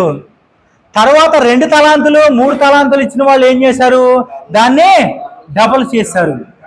ఇక్కడ ఈ విషయాన్ని మనం నేర్చుకోవాలి. చెప్పడం వరకే కాదు, కానీ మనం కూడా ప్రాక్టీస్లో ఉండాలి. మనం భూమిలో కప్పెట్టే వాడిలాగా ఉన్నామా, లేకపోతే తలాంతులు డబుల్ చేసే వ్యక్తిలా ఉన్నామా అనేది ఇప్పుడు చెప్తా. రోజంతా మనస్ఫూర్తిగా ఉన్నామా లేమా అనేది ఒక్కసారి గుండెల మీద చేసుకుని ఆలోచిస్తే మనకు నమ్మకం కలుగుతుందంటారా? మనం ఏ కేటగిరీలో ఉన్నామో, భూమిలో కప్పెట్టేవాళ్ళ ఉన్నామా, లేకపోతే డబుల్ చేసేవాళ్ళ ఉన్నామా? ఒకసారి ఆలోచించండి. ఇది ఓన్లీ ప్రాక్టీస్ అండి. నేను పలానా అత్తిను, ఇది తినొద్దు అది తినొద్దు అంటలేదు. మీకు అర్థమవుతుందో లేదో, కానీ ఇది తినొద్దు అది తినొద్దు అంటలేదు దేవుడు. ఓన్లీ క్రమశిక్షణ. ఏ పని చేసినా మనస్ఫూర్తిగా చేయి. ఏ పని చేసినా మనస్ఫూర్తిగా చేస్తే అది దేవునికి ఆరాధనగా చెందుతుంది. నువ్వు ఎక్కడికో దేవుని మందిరానికి, దూరదేశానికి వెళ్ళిపోయి అక్కడ మొక్కుకొని, అక్కడ ప్రార్థన చేసుకుని, అక్కడ ఆరాధన చేసి, అక్కడి నుంచి ఇక్కడికి వచ్చి అంటే ఇవన్నీ తర్వాత అసలైన ఆరాధన ఏంటి? నువ్వు మనస్ఫూర్తితోనే, ఒక మాట ఉంటుంది, ఆత్మతోనూ సత్యముతోనూ ఆరాధించాలి. నీ పూర్ణ శక్తితో, నీ పూర్ణ బలముతో, పూర్ణ ఆత్మతో. అంటే ఈ మాటలో ఎంత ఉందండి, ఎంత ఉంది? పూర్ణ శక్తితో చేస్తావు. నేనేదో నమ్ముతాను. నీకు బలం ఎంత ఉందో, నీకు నోరు ఎంత ఉందో దేవుణ్ణి ఆరాధిస్తావు. పూర్ణ శక్తితో, ఆత్మతో ఆరాధించాలి. ఆత్మతో ఆరాధించినప్పుడు నువ్వు ఈ చర్చిలో ఉన్నావో ఆ చర్చిలో ఉన్నావో రోడ్డు మీద ఉన్నావో ఎక్కడున్నావో తెలుస్తుంది నీకు? తెలీదు. నువ్వు దేవుని స్తుతించినప్పుడు దేవుని దగ్గరలో ఉంటావు. నువ్వు దేవుణ్ణి ఆత్మతో స్తుతించినప్పుడు, ఆత్మతో ఆరాధించినప్పుడు దేవునికి దగ్గరగా ఉంటావు. నువ్వు దేవుణ్ణి ఇలా వెళ్ళిపోవచ్చు, ఇలా పట్టుకోవచ్చు. నువ్వు అంత భక్తిలోకి వెళ్ళిపోయి అంత దగ్గరగా ఉంటావు. నువ్వు ఆత్మతో లేనప్పుడు ఎలాగుంటావు నువ్వు? నేను ఇక్కడే ఉన్నాను, చర్చిలోను, ఇక్కడ D30లోనే ఉన్నాను, లేదంటే రోడ్డు మీదే ఉన్నాను, లేదా ఇంటికాడే ఉన్నాను అనుకుంటావు. ఆత్మతో చేసినప్పుడు దేవుడు చాలా దగ్గరగా ఉంటాడు, నీకు చాలా దగ్గరగా ఉంటాడు. నీ పూర్ణ శక్తితో చేసినప్పుడు ఆరాధన. ఇది మనం ఒక సేవకుడిగా నేర్చుకోవాల్సిన గొప్ప పాఠము. ఇక్కడ చూడండి, మన వృత్తి మన అత్యుత్తమైన కృషి అవసరమై ఉన్నది. మనస్ఫూర్తిగా పని చేయుట కష్టమా సులభమా? ఒక మాట మిమ్మల్ని అడుగుతున్నా, మనస్ఫూర్తిగా పని చేయుట సులభమా కష్టమా? మీరు ఉన్నట్టు మీ మనసులో ఏముందో చెప్పండి. ఇప్పుడు మనస్ఫూర్తిగా పనిచేయడం కష్టమా సుఖమా? కష్టమే కదా. అయితే ఈ కష్టమైన పని ఏమండి, ఇక్కడ చెప్తున్న కష్టమైన పని ఇష్టంగా చేసినప్పుడే ప్రతిఫలం ఉంటుంది. అర్థమైందా? కష్టమైన పని ఇష్టంగా చేసినప్పుడే ప్రతిఫలం ఉంటుంది. నువ్వు దేవుని పని కష్టంగా ఉందని బాధపడిపోకూడదు. నువ్వు ఎప్పుడైతే కష్టంగా పని చేస్తావో దేవుడు నీ మీద దేవుని చూపు ఉంటుంది. అప్పుడు దేవుడు నిన్ను చూస్తాడు. ఆ కష్టంలో కూడా దేవుణ్ణి నమ్మకంగా ఉన్నప్పుడు దేవుడు నీకు ప్రతిఫలం ఇస్తాడు. మనం ఏమి చేసినా దానిని చేయవలెను అని పౌలు చెప్పుచున్నాడు. మనము ఏదైనా ఒక పనిని మనస్ఫూర్తిగా చేసినప్పుడు మనం కష్టపడి చేయుదము, మన ప్రయాసం అంతటిలో దానిలో పెట్టిదము. మన పని విలువైనదై ప్రయాసపడుటకు అది తగినదై అని ఇప్పటికే మనకు గుర్తించదము. 1 కొరింథీయులు రాసిన పత్రిక 4వ అధ్యాయము 12వ వచనం. 1 కొరింథీయులు రాసిన పత్రిక 4వ అధ్యాయము 12వ వచనం. మీరు చదవండి, ఒకరు రాసుకుందరుగా నేను చెప్తాను. నాకు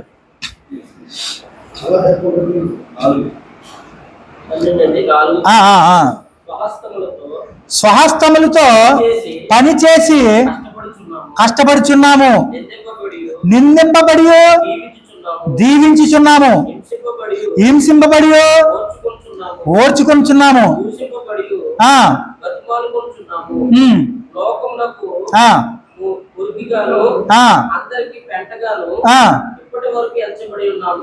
చాలండి. దేవుని నామానికి స్తోత్రం కలుగును గాక. హల్లెలూయా. ఎంత ఆపోజిట్ మాటలు ఉన్నాయండి ఇక్కడ. ఆపోజిట్ కదా.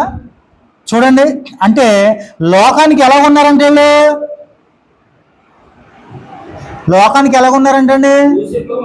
దూషింపబడి. ఒకసారి ఒక మాటలో అర్థం తీసేసుకుందాం, ఎందుకంటే అందరూ సేవకులే కాబట్టి. ఇప్పుడు ఈ మాటలు ఎవరు రాశారు? పౌలు గారు రాశారు. అంటే పౌలు గారు ఎలా కనపడుతున్నారు లోకానికి? ఎక్స్ప్లెనేషన్ మీరే చదివారు వాక్యం.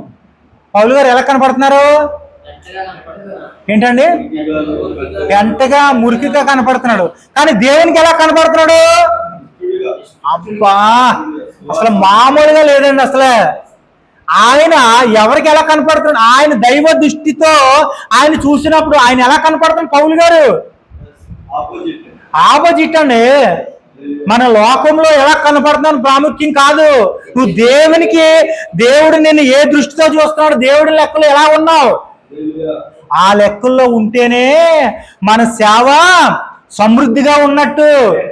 అంతేగాని ఏదో పైన డెవలప్ అయిపోయింది, పైన కట్టేసాం అనుకుంటే కాదండి సేవ. ఇక్కడ ఎన్ని చర్చిలు కట్టాడు పౌలు గారు అని ఉందా? లేదే. లోకానికి ఎలా కనపడుతున్నాడు, దేవునికి ఎలా కనపడుతున్నాడు? నువ్వు లోకంలో ఎప్పుడైతే హీనంగా ఉంటావో అప్పుడే దేవునికి దగ్గరగా ఉన్నట్టు. అర్థమవుతుందండి? లోకం వేరు, దేవుని దృష్టి వేరు. ప్రియమైన దేవుని బిడ్డలారా, ఈ మాటలు అండర్లైన్ చేసుకోండి, ఈ మాటలు ఫాలో అవ్వండి, ఈ మాటలు పదే పదే పలకండి. పదే పదే పలికితేనే మనకి లోపల నుంచి యాక్టివేషన్ వస్తుంది. సెల్ ఫోన్కి ఎలా ఛార్జింగ్ పెడతాం? ఎంతసేపు వాడాలని సెల్ ఫోన్కి ఫుల్ ఛార్జింగ్ పెట్టాలంటే ఎంత టైం పడుతుంది? గంటన్నరా? గంట? Half an hour? ఓకే, ఒక్క నిమిషం ఛార్జింగ్ పెట్టి గంట సేపు సెల్ ఫోన్ వాడాలంటే అవుతుందా? నువ్వు కొన్నదే కదా ఫోను, మానవుడు తయారు చేసిందే కదా ఫోను. ఒక్క నిమిషం పెట్టి గంట సేపు వాడాలంటే అవుతుందా? అవ్వదు. నువ్వు కొద్దిసేపు ప్రార్థన చేసి నాకు ఎంతో కావాలంటే వస్తుందా? 5 నిమిషాలు పొద్దున్నే లేస్తుందో కానీ ఒక హాఫ్ అన్ అవర్ 10 నిమిషాలు ప్రార్థన చేస్తే నాకు ఎంతో ఆశీర్వాదం రావాలంటే వస్తుందా? రాదు. కొంత పరిమాణం ఉంది, కొంత సమయం ఉంది, కొంత దిద్దుబాటు ఉంది. దేనికి ఎంత సమయం ఇవ్వాలి, దేనికి ఎంత సమయం ఇవ్వకూడదు అనేది కూడా బైబిల్లో చాలా స్పష్టంగా రాస్తుంది. ఈ లోకంలో ఏది తీసుకోవాలి, ఏది తీసుకోకూడదు అన్నీ ఉన్నాయి. మంచి ఉంది, చెడ్డ ఉంది. మంచి చెడు కూడా అన్నీ కూడా బైబిల్ గ్రంథంలో రాయబడి ఉన్నాయి. నువ్వు ఎలా జీవించాలో కూడా, నువ్వు ఎలా నడుచుకోవాలో, ఎలా ప్రవర్తించాలో, ఎలా ప్రార్థన చేయాలో ప్రతి ఒక్కటే ఉంది. ఇవన్నీ కూడా మన జీవితానికి సంబంధించింది.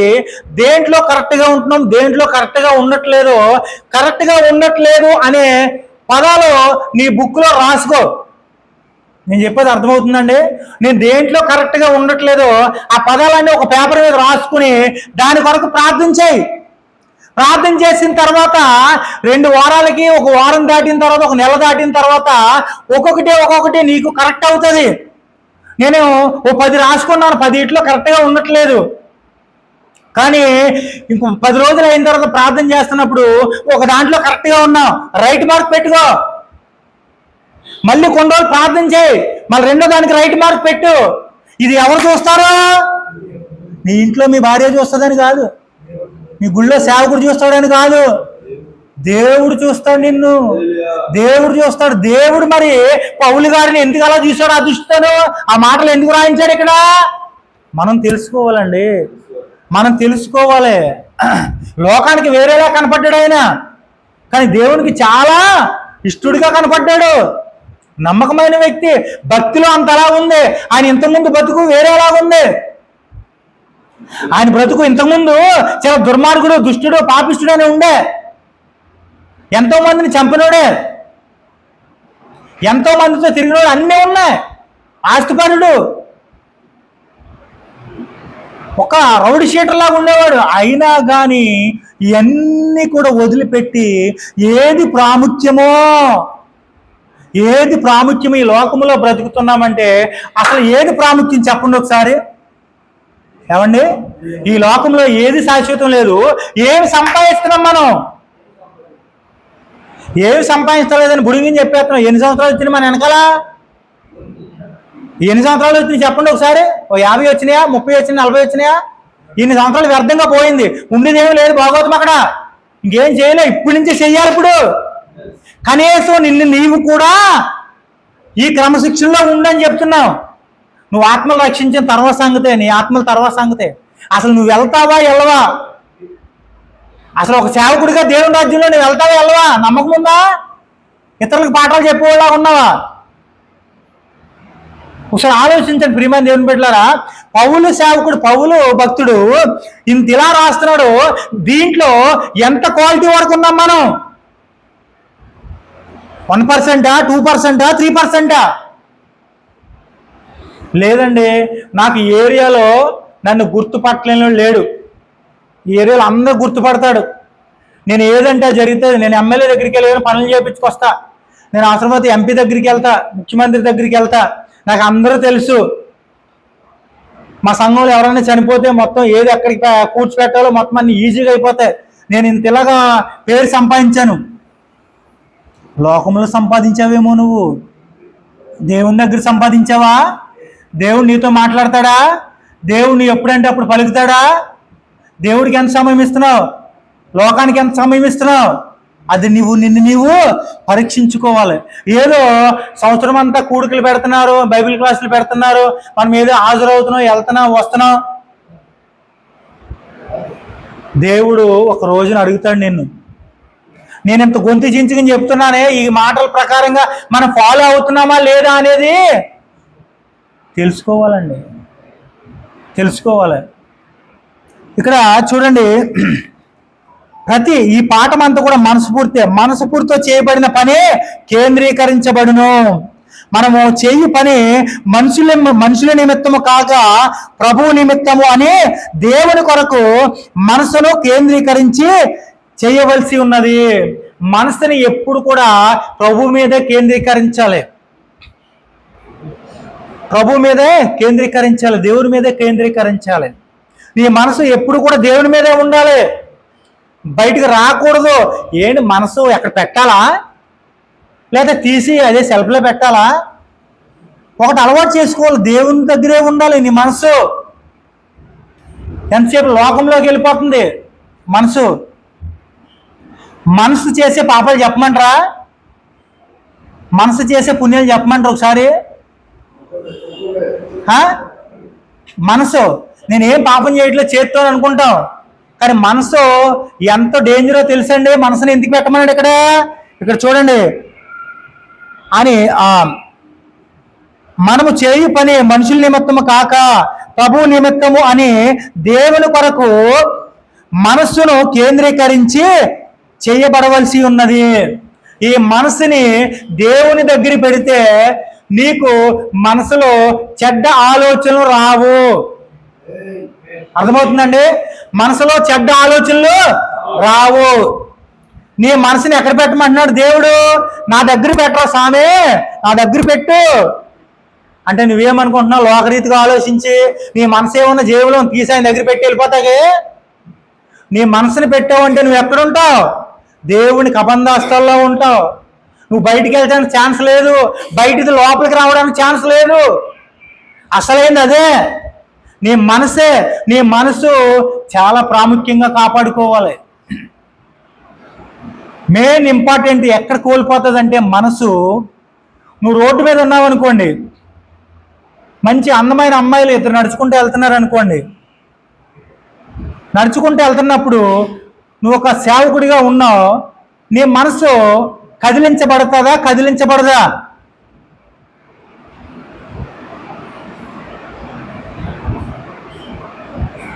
ఆలోచించండి. అసలు ఆలోచించడానికి దీంట్లో ఏమీ లేదు. ఈ మనసు ఇక్కడ ఉన్నది కొంచెం దిగిపోద్ది ఇలా కిందకి. ఎందుకు దిగిపోద్ది? అరే ఆకర్షణ, అమ్మాయి అందంగా ఉంది అని మనసు చలక్కమనిపోద్ది ఒకటేసారి నీకు. ఆ ప్రేరేపణ కూడా కలక్కోకుండా దేవుడు ఏం చెప్తున్నాడు? నీ మనసు నా దగ్గర పెట్టు. ఆయన దగ్గర పెట్టాలంటే ఆయన దగ్గర పెట్టినప్పుడు లోకంలోది లోపలికి వస్తుందా? మళ్ళీ రాదు. ఆయన కాపాడతాడు నిన్ను. అందుకనే ఈ మాటలు ఇక్కడ వ్రాయబడి ఉన్నాయి. మన వృత్తికి బహుమానం ఇవ్వబడును. హల్లెలూయా.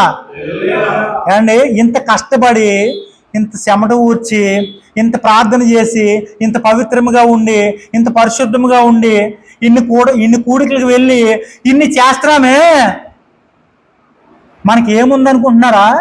బహుమానాలు ఉన్నాయి, బహుమానాలు ఉన్నాయి. దేవుని రాజ్యంలో బహుమానాలు పొందుకోవాలి అంటే నీ జీవితానికి ఒక గురి, ఒక గమ్యం ఉందా లేదా? ఉండాలి. గురి గమ్యం ఉండాలి. పౌలు గారికి ఏముంది? పౌలు గారికి గురి ఉంది కాబట్టి గురి అడ్డకాయన పరిగెడుతున్నాడు. పరిగెట్టకపోతే ఏమవుతుంది? మెల్లిగా నడుచుకుంటూ వెళ్ళిపోతే, మెల్లిగా నడిచినప్పుడు అవి ఇవి కనపడతాయి. అవునా? నువ్వు నడుచుకుంటూ వెళ్తున్నావు అనుకోండి, అది ఇది కనపడుతుంది. అదే స్పీడ్గా 150 స్పీడ్లో వెళ్తున్నావు అనుకో, నీకు ఏం కనపడుతుంది? ఏం కనపడుతుంది? దారి కనపడుతుంది కదా. ఇటు చూడడానికి ఛాన్స్ ఉంటుంది. ఇంకా నీకు ఇటు చూసినా ఇటు వెళ్ళిపోతావు, ఇటు చూసినా ఇటు వెళ్ళిపోతావు. అందుకనే పౌలు గారు ఎటు పరిగెడుతున్నాడు? గురి వద్దకే పరిగెడుతున్నాడు. ఆయన చూపు మొత్తం గురి వద్దకే ఉంటుంది. ఆ గురి అనేది మన సేవకులుగా మనకి ఉండాలి. పక్కోడి గురించి నీకు అనవసరం. నీ గురి దగ్గర పరిగెడుతున్నప్పుడు పక్కోడి గురించి అనవసరం. ఎందుకంటే నువ్వు పరిశుద్ధ ప్రయాణం చేస్తున్నావు. నీ జీవితం పవిత్రంగా ఉండాలి, పరిశుద్ధంగా ఉండాలి, ఎక్కడ బ్రేకులు ఉండకూడదు, సాఫీగా పరిగెడిపోతూ ఉండాలి. ఇక్కడ చూడండి, మన పని మనకు ఆహారము రాబడిని తెచ్చినట్లు దేవుడు మన పనికి రూపకల్పన చేశాడు. మనము మన పనులను ఫలితము నుండి మన జీవనోపాధిని సంపాదించుకునవలెనని మన కొరకు ఆయన ప్రణాళిక చేయును. ఇక్కడ కొన్ని మాటలు వ్రాయబడి ఉన్నాయి, నేను చదువుతాను, మీరు రాసుకోండి. సామెతల గ్రంథము 14వ అధ్యాయము 23వ వచనం. చదవక్కర్లేదు. సామెతల గ్రంథము 14వ అధ్యాయము 23వ వచనం. ఏ కష్టము చేసినను లాభమే కలుగును, వట్టి మాటలు లేమిడికి కారణములు.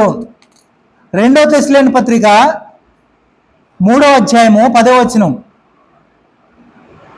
రాసుకుంటున్నారా? 2వ తెస్సలోనికీ పత్రిక 3వ అధ్యాయం 10వ వచనం.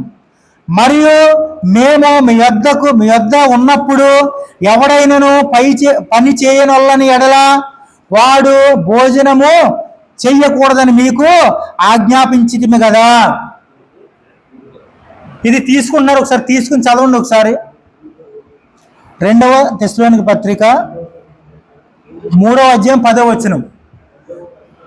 దీంట్లో ఒక ప్రాముఖ్యమైన మాట ఉంది. పని చేయకుండా భోజనం చెయ్యకూడదని మీకు ఆజ్ఞాపించితిమి కదా అని ఉంది. మరియు మేము మీ యొద్ద ఉన్నప్పుడు ఎవడైనను పని చేయనొల్లని ఎడల వాడు భోజనం చేయకూడదని మీకు ఆజ్ఞాపించితిమి కదా. ఆమేన్, హల్లెలూయా. ఈ వచనము పని చేయలేని వారికి కాదు గాని పని చేయని వారికి వర్తించునని గమనించుము. భోజనం చేస్తున్నాం మనం అంటే ఒక సేవకుడిగా నీవు పని చేస్తేనే భోజనం చేయాలి. ఈ నిబంధన పెట్టుకోవాలి.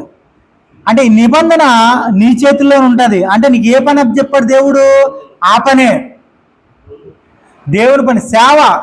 సేవ విషయంలో అన్ని పనులు కరెక్ట్గా చేస్తున్నప్పుడే నువ్వు భోజనం చేయాలని ఒక నిబంధన భోజనం దగ్గర కూడా.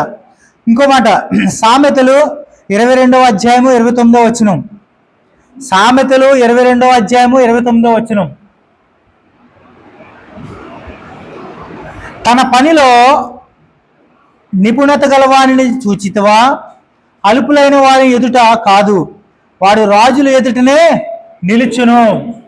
ఎవరు నిలుస్తారంట రాజుల ఎదుట? పనిలో నిపుణత. ఎవరైతే పని శ్రద్ధగా చేస్తారో వాళ్ళు వెలుగులోకి వస్తారు. ఎవరైతే బద్ధకంగా చేస్తారో వాళ్ళు దిగజారిపోతారు. ఇంకోటి, ద్వితీయోపదేశకాండము 8వ అధ్యాయం 18వ వచనం. కాగా నీ దేవుడైన యెహోవాను జ్ఞాపకం చేసుకునవలెను, ఏలయనగా తాను నీ పితరులతో ప్రమాణం చేసినట్లు తన నిబంధన నేటి వలె స్థాపింపవలెనని మీరు భాగ్యము సంపాదించుకున్నటకై మీకు సామర్థ్యము కలుగు చేయువాడు ఆయనే. హల్లెలూయా. సామర్థ్యం ఎవరు కలుగు చేస్తారండి? దేవుడు కలుగు చేస్తాడు. మనం ఏం చేయాలి? ప్రాక్టీస్ చేయాలి. ఎంతసేపు పరిగెడతా ఉండాలి. ఎప్పుడు నిద్రపోదామా, ఎప్పుడు రెస్ట్ తీసుకుందామా అని ఉండకూడదు. రెస్ట్ ఎప్పుడు? బోల్డ్ అంత రెస్ట్ ఉంది. చనిపోయిన తర్వాత ఏం పని లేదు. చనిపోయిన తర్వాత పని ఉందా నీకు? అక్కడికి వెళ్ళి కట్టలు కట్టేది ఏముందో. అక్కడ చనిపోయిన తర్వాత ఏ పని, ఎక్కడే పని చేయమంటున్నాడు దేవుడు. అక్కడ ఉంటుంది, అక్కడ ఏ పని కాదు, అక్కడ ఫుల్ రెస్ట్. ఒక్కసారి బాక్స్లో పెట్టి కప్పెట్టారంటే అయిపోయి ఇంకా ఫుల్ రెస్ట్. ఇంకా ఏ పని చేయక్కర్లేదు అసలు. నువ్వు ఎంత నిద్ర అవుతావో. ఏమంటారు? ఏంటది?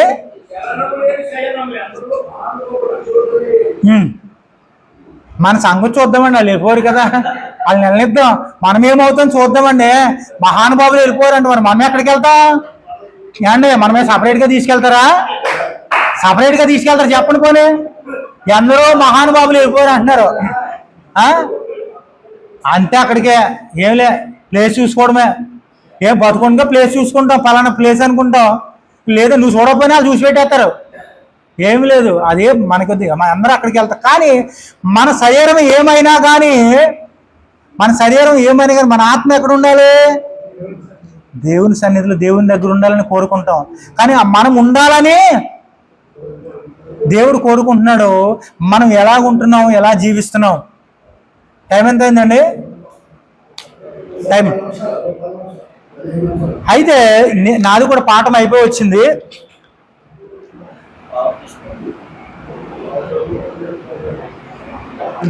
సగము మనస్సుతో చేయు పనులను దేవుడు దీవించవలనని ఆశించవద్దు. కష్టపడి మనము చేయు పనులు ఫలించవలనని ఆయన కోరుకుంటున్నాం. అంటే సగం సగం చేసే పనులు దేవుడు దీవిస్తాడా? దీవించడు. సగం సగం చేసే పనులు దేవుడు దీవించడు.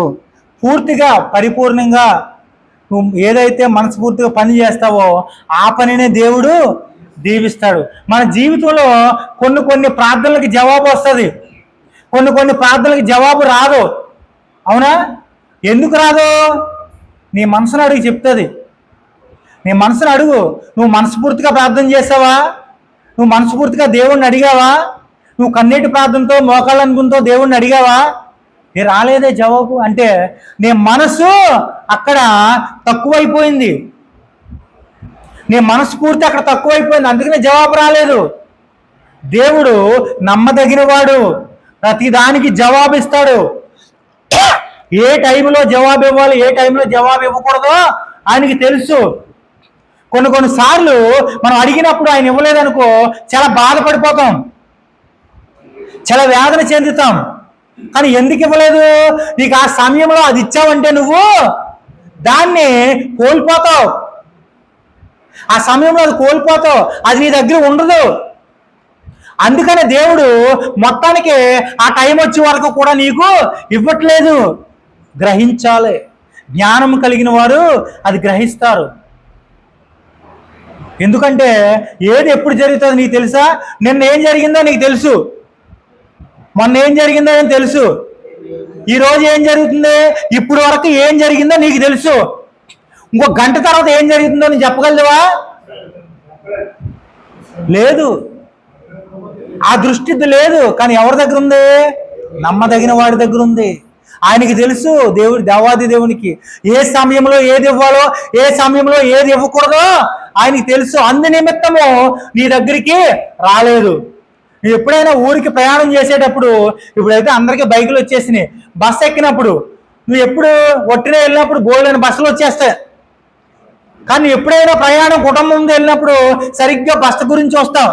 అరే ఇప్పుడు వెళ్ళిపోయిందిరా బాబు, అర్ధగంట సేపు ఉన్నాడు. అర్ధగంట కాదు, గంట ఉన్న బస్సు రాదు. నీకు చాలా కోపం వచ్చేస్తుంది. ఏంట్రా బాబు ఇన్ని బస్సులు రోజు వెళ్తా ఉండి ఈ టైంలో నా బస్సు రాలేదేంటి అని అనుకుంటావు. అనుకోవచ్చు. కానీ ఎదర ప్రమాదం ముంచుకొచ్చింది చూసావా? అది తెలుసా నీకు? తెలీదే. ఒక భక్తుడు ఇలాగే భీమారాని సేవకుడు, ఆయన భీమవరంలో ట్రైన్ దిగి వేరే బస్సు గురించి వెయిట్ చేస్తున్నాడు. ఆయన అంత దూరం ఉండగా బస్సు వెళ్ళిపోతుంది. ఆగండి అంటున్నాడు. ఆ బస్సోడు ఆపలేదు. బస్సోడు ఆపలేకపోతే ఎదటోళ్ళు చాలా మంది ఉండి బస్సు ఆపిచ్చారు. బస్సు ఆపించినప్పటికి తీరా పోసి ఆయన అంత దగ్గర నుంచి ఇంత దగ్గర వరకు పరిగెత్తుకుంటూ వచ్చాడు. పరిగెత్తుకుంటూ వచ్చినప్పటికి బస్సు ఎలా ఉందంటే ఫుల్ ఉక్కురు బిక్కిరి అయిపోయి ఉంది. మనిషి దూరడానికి ఎక్కడైనా కూడా ఛాన్స్ లేదు. ఆ డ్రైవర్ ఆపకుండా వెళ్ళిపోయాడు. వెళ్ళిపోతే ఆల్రెడీ బైబిల్ క్లాస్ స్టార్ట్ అయిపోతుంది. ఈయన కూటానికి టైం అయిపోతుంది. 10:30కే స్టార్ట్. 10:30కి ఇంకెక్కడే ఉన్నాడు. ఇంకా 40 కిలోమీటర్లు వెళ్ళాలి. అరే ఏమైందబ్బా ఇదేందని ప్రార్థన చేసేస్తున్నాడు. దేవా నాకు టైం అయిపోతుంది, అసలు ఏంటిది, నా బస్సు వచ్చి కూడా తప్పించేసేవేంటి, నాకు చోటు లేదేంటి, అసలే మొత్తం ఫుల్ అయిపోయిందని ఆ రోడ్డు మీద ఉండి ప్రార్థన చేసేస్తున్నాడు ఆయన. రోడ్డు మీద ఎవరిలాగా రోడ్డు మీద ఉండి ప్రార్థన చేస్తుంటే పాపం సరే అండి ఆ బస్సు ఎక్కించుకోకుండా వెళ్ళిపోయింది. పక్కన ఉన్న అయ్యగారు మీరు ఎక్కడికి వెళ్ళాలని, పలానా ఊరు వెళ్ళాలి, వెళ్ళాలి, అక్కడ ఆల్రెడీ మెసేజ్ స్టార్ట్ అయిపోయింది, పాటలు అయిపోయింది, ఆరాధన అయిపోయింది, నా గురించి వెయిటింగ్, ఇక్కడ బస్సు వచ్చేది వెళ్ళిపోయింది, 10 నిమిషాలు అని మాట్లాడుతున్నాడు. ఎందుకు వెళ్ళిపోయింది అసలు ఎక్కి ఓడే దిగేసి అంత జనం చూసి దిగేశాడు. ప్రార్థన చేసేస్తున్నాను, గట్టిగా చేసేస్తున్నాను. దేవా ఏంటి పరిస్థితి, నాకు నేను సేవకుని, నా పని కాదు ఇది, నీ పని చేస్తున్నాను, నన్ను ఎందుకు ఇక్కడ పెట్టావు, నేను అక్కడికి వెళ్ళాలి, నీ వాక్యాన్ని అందించాలని చెప్పి ప్రార్థన చేస్తున్నాను. నిలబడి ఎండలో ప్రార్థన చేస్తుంటే మెల్లగా కారు వస్తుంది. కారులో ఎవరు లేరు. డ్రైవర్ ఏం చేశాడంటే అదే ఊరు నుంచి వేరే ఊరికి వెళ్ళాలి, దారి తెలియదు అతనికి. దారి తెలియకపోతే ఆ కారులో, ఏమండి దారి ఎక్కడికి వెళ్తుంది, పలానా చోటకి వెళ్ళాలి, రూట్ చెప్తారా అన్నారు. బాబు ఏమనుకోకపోతే మాట, నేను అక్కడికి వెళ్తున్నాను, ఈ కారులో రావచ్చాను. అవే రండి బాబు, నాకు రూట్ చూపించండి రండి అన్నారు. కూర్చోబెట్టుకుని వెళ్ళండి. కూర్చోబెట్టి వెళ్ళిన తర్వాత సగం దూరం వెళ్తున్నప్పుడు అక్కడ చాలా జనం ఉన్నారు, ఫుల్ ట్రాఫిక్ అయిపోయింది. మొత్తం ట్రాఫిక్ అయిపోయిన తర్వాత ఆ ఏరియాలో ఏంది ఇంత ట్రాఫిక్ జామ్ అయిపోయింది, ఇంకో రూట్ అంటే వెళ్ళండి అన్న. అసలు ఏమైంది అని అంటే, ఇట్లా బస్సు పలానా ఊరు వెళ్ళి బస్సు ఇట్లా డాష్ కొట్టింది, పక్కన పడిపోయింది, చాలా మందికి దెబ్బలు తగిలినాయి. ఓ నాయనో, దేవుణ్ణి అప్పటికప్పుడు ప్రార్థన చేసి, ఇదేంటి దేవుడా నాకు ఈ పరిస్థితి, నాకు తెలియదు కదా, సారీ నేను ప్రార్థన చేశానని చెప్పి ఆ సేవకుడు ప్రార్థన చేసి అప్పుడు అప్లై చేసుకున్నాడు. అంటే ఏ టైంలో ఏది జరగాలో, ఆ ప్రమాదంలో ఉంటే ఈయన అక్కడ సేవకు వెళ్ళగలడా? వెళ్ళలేడు. దెబ్బలు తగిలినాయి అనుకో, అప్పుడు ఎక్కడికి వెళ్ళాలి? హాస్పిటల్కి వెళ్ళాలి. ఇక్కడ చాలా మంది వెయిట్ చేస్తూ ఉన్నారు. అంటే నేను ఎందుకు ఈ మాటలు చెప్తున్నానంటే, మనం కూడా కొన్ని ఆలోచించాలి. దైవ దృష్టి, దైవ జ్ఞానం, దేవుడిచ్చిన జ్ఞానంతో మనం ఏం చేయాలంటే కొంచెం మనం సహనం పాటించాలి. ఎందుకు ఈ పరిస్థితి వచ్చింది, దేవుడు ఏదో కార్యం చేయబోతున్నాడు అని మనం ఆలోచించాలి, ప్రార్థన చేయాలి. ఏ పని చేసినా, ఏది చేసినా ప్రతి దానికి కూడా దేవునికి టైము మనము ఇవ్వాలి, ఖచ్చితంగా ఇవ్వాలి. ఇస్తేనే ఈ దేశంలో కానీ, ఈ ప్రపంచంలో, ఈ భూలోకంలో మనం సురక్షితంగా జీవిస్తాం. చూడండి, ఈ లోకంలో ఉన్నంతసేపు శ్రమలు కామన్, కష్టాలు కామన్. ఇవన్నీ లైట్ తీసుకోండి అంతే, అది పట్టించుకోవద్దు. సేవకుడిగా వస్తూ ఉంటాయి, పోతూ ఉంటాయి. కానీ ఒక్క టైంలో బలం వస్తుంది నీకు. చూడు, శ్రమ వస్తుంది. శ్రమ వచ్చినప్పుడు నువ్వు శ్రమని ఎదుర్కొన్నావు అనుకో, ఎదుర్కొనే టైంలో నీకు బలం వస్తుంది. ఎదుర్కొనే టైంలో బలం వస్తుంది. దేవుడు ఇస్తాడు నీకు ఆ బలం. దాని మీద పోరాడడానికి నీకు బలం ఇస్తాడు దేవుడు. నేను ఏదైతే సమస్య ఎదుర్కొంటుందో ఆ సమస్యకు ఎదుర్కొంటావు, అది దేవునికి వదిలేయాలి. దేవునికి వదిలినప్పుడే ఆ సమస్య నుంచి నువ్వు బయటపడతావు. ఇక్కడ చూడండి, ఆఖరిగా మన వృత్తి నిత్య బహుమానములు కలిగి ఉన్నది. విశ్వాసులైన మనము కష్టపడి మనము చేయు పనికి సహజమైన బహుమానములను మాత్రమే కాగా మన ప్రతిఫలమై యుండునని పౌలు చెప్పుచున్నాడు.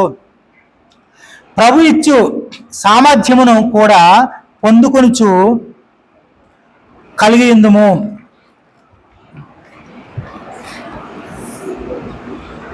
ఇక్కడ ఈ పాఠం ముగింపులో కొన్ని మాటలు ఉన్నాయి, చదివి నేను ముగిస్తాను. లెమ్ము, దేవుడు నీకు ఇచ్చిన వృత్తిని హత్తుకొనుము.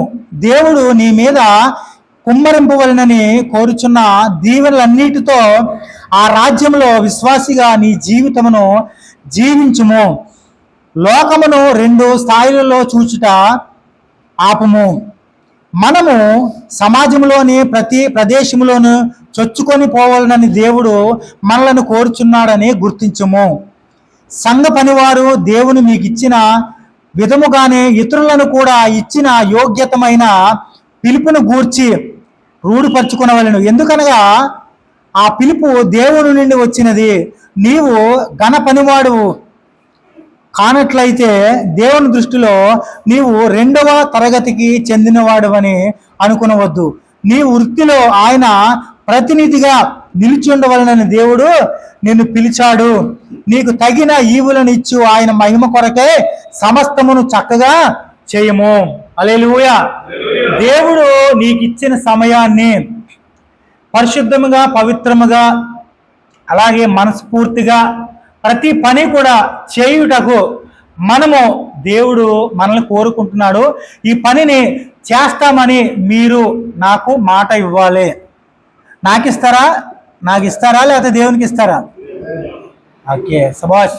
దేవునికి మాట ఇచ్చి మళ్ళీ వెనక్కి తిరిగితే ఏమవుతుంది? అది మీకు తెలుసు ఒక సేవకుడిగా.